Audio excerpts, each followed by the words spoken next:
কিন্তু আন্দালিব রহমান পার্থ সাহেব যে বক্তব্য দিয়েছেন, আমরা ক্লাস 8-9-এ যে ডিবেট করতাম সেটি রিভার্টাল দিলে 20 মিনিট সময় লাগবে। মাননীয় স্পিকার, কিছুক্ষণ আগে আমাদের সর্বশ্রদ্ধেয় মাননীয় সংসদ আন্দালিব রহমান পার্থ যখন বক্তব্য দিচ্ছিলেন, উনি যখন বললেন যে সংবিধান যারা ছুঁড়ে ফেলতে চায় তাদেরকে স্বাধীনতা বিরোধীর সাথে উনি অ্যালাইন করলেন, ট্যাগ করলেন মাননীয় স্পিকার।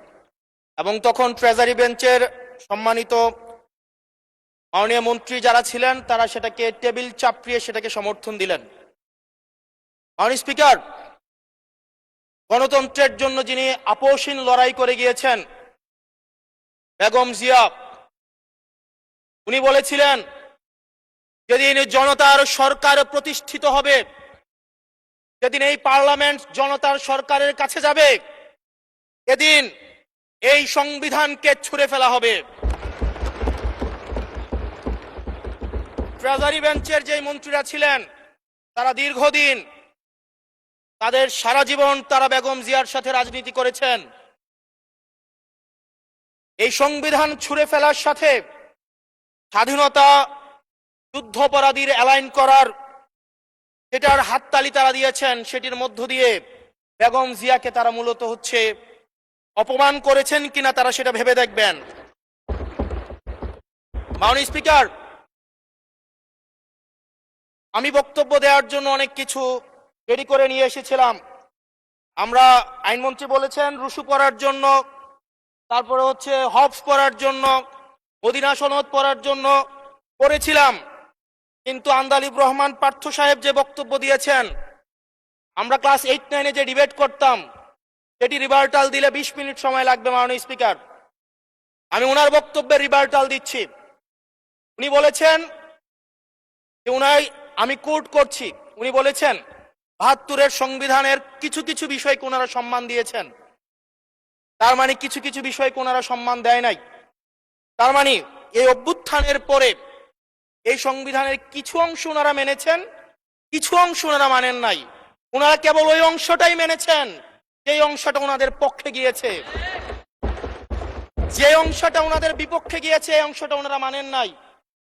মাননীয় স্পিকার, এই ধরনের প্রকৃতি সম্পন্ন যারা আছে বাংলাদেশের পার্লামেন্ট যারা দেখছেন তারা সিদ্ধান্ত নেবেন, যারা কখনো কখনো কনফরমিস্ট, যারা কখনো কখনো রিফর্মিস্ট, তারা মূলত অপরচুনিস্ট। এখন আমি সংবিধানের কিছু কিছু ধারা মানব, কিছু কিছু ধারা মানব না। আমি কখনো কখনো সাংবিধানিক, কখনো কখনো আমি অসাংবিধানিক। মাননীয় স্পিকার, যখন ডক্ট্রিন অফ নেসেসিটির প্রশ্ন আসে, মাননীয় স্পিকার, এই এক্সিস্টিং সংবিধান অনুযায়ী যখন 7A এবং 7B বলবৎ থাকে, সেই জায়গা থেকে আইনজ্ঞরা, মাননীয় স্বরাষ্ট্রমন্ত্রী উনি থাকলে ভালো হতো। ডক্ট্রিন অফ নেসেসিটি মাননীয় স্পিকার 48-3 অনুযায়ী রাষ্ট্রপতি সুপ্রিম কোর্টের মাধ্যমে এই 106-এর অ্যাডভাইজরি একটা রুল আছে মাননীয় স্পিকার। এই অ্যাডভাইজরি রুলের মাধ্যমে সংবিধানের ফান্ডামেন্টাল কোনো বিষয় কম্প্রোমাইজ করা যায় না।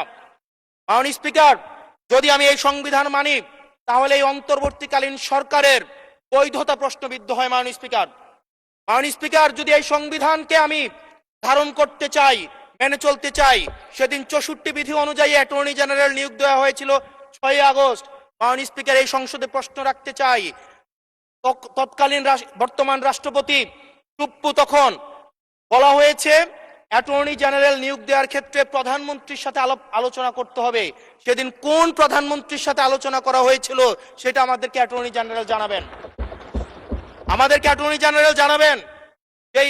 এই হিয়ারিংটা হয়েছিল, এই হিয়ারিং এ উনি উপস্থিত ছিলেন কিনা, তখনকার সময় যিনি প্রধান বিচারপতি ছিলেন ওবায়দুল হক, তিনি তখন কোথায় ছিলেন, সেই রায়ের কপিটা আমরা দেখতে চাই। মাননীয় স্পিকার, আপনি যখন বেগম জিয়াকে 6 আগস্ট সর্বপ্রথম ছাত্র জনতা যখন সিদ্ধান্ত নিয়েছিল আর এক মুহূর্ত বেগম জিয়াকে কারাগারে থাকতে দিবে না, বেগম জিয়াকে রাষ্ট্রপতির আদেশের মধ্য দিয়ে বেগম জিয়াকে সেদিনই কারাগার থেকে এই জুলুমের মধ্যে রাখা হয়েছিল, সেটা থেকে ছাত্র জনতার রায়ের মধ্য দিয়ে সেখান থেকে বের করে আনা হয়েছিল। মাননীয় স্পিকার, যদি এই সংবিধানকে বাইবেল ধরে নেই, এই সংবিধানকে যদি গসপেল ধরে নেই, এই গসপেলের পুরোহিত অনুযায়ী যেভাবে ভ্যাটিকান সিটি চলে সেটা যদি আমরা ধরে নেই, তাহলে মাননীয় স্পিকার সেদিন বেগম জিয়া জেল থেকে বের হতে পারেন না। মাননীয় স্পিকার সেদিন বেগম জিয়া জেল থেকে বের হয়েছিল অভ্যুত্থানের জনরায়ের ভিত্তিতে। মাননীয় স্পিকার আপনারা বলছেন, আপনারা ঠিক সেই জায়গায় আপনারা সংবিধানকে আপনারা মানছেন যেই জায়গায় সংবিধান থেকে আপনারা বেনিফিটেড হবেন। মাননীয় স্পিকার, গ্রামের ভাষায় কথা আছে, বলতে চাই না, যে গাং পার হইলে মাঝি কোন দুলা ভাই।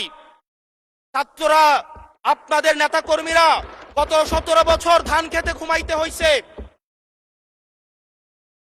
ত্যাগ তিতিক্ষার মধ্য দিয়ে যেতে হয়েছে। মহাসচিব কান্না করে বলেছে তাদের নেতা কর্মীরা ঢাকায় এসে রিক্সা চালিয়ে জীবন নির্বাহ করত।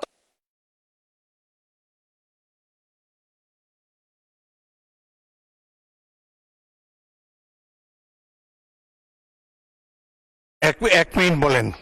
মাননীয় স্পিকার, আজকে দেখেন, আজকে লক্ষ লক্ষ নেতা কর্মী তাদের রক্ত দিয়েছে। ফ্যাসিবাদ বিরোধী প্রত্যেকটি রাজনৈতিক দল, কোন রাজনৈতিক দলকে বিশেষভাবে আমি আলাদা করতে চাই না, ফ্যাসিবাদ বিরোধী প্রত্যেকটি রাজনৈতিক দলের রক্ত, শ্রম, ঘামের মধ্য দিয়ে এই হাসিনার পতন হয়েছে। এই হাসিনার পতনের পরে যখন জনরায়, মাননীয় স্পিকার, যখন জনরায় কখনো কেতাবের কাছে মাথা নত করে না। এটা ভ্যাটিকান সিটি নয় যে গসপেল অনুযায়ী হচ্ছে দেশ পরিচালিত হবে। 68% জনগণ তারা সিদ্ধান্ত জানিয়ে দিয়েছে এই সংবিধানের যেই বেসিক স্ট্রাকচারাল জায়গায় কোন জায়গাগুলোতে রিফরমেশন আনতে হবে। মাননীয় স্পিকার, আন্দালিব রহমান পার্থ সাহেব বলেছেন যে অর্ডারে নাকি হচ্ছে সংবিধান সংস্কার পরিষদের গঠনটা নাই। উনি যদি একটু পরিশ্রম করতেন, জাস্ট একটা পাতা উল্টাইতেন, একটা পাতা পরেই বলা হয়েছে সংবিধান সংস্কার পরিষদ গঠন যদি হেজযুক্ত। ধন্যবাদ মাননীয় সদস্য, ধন্যবাদ।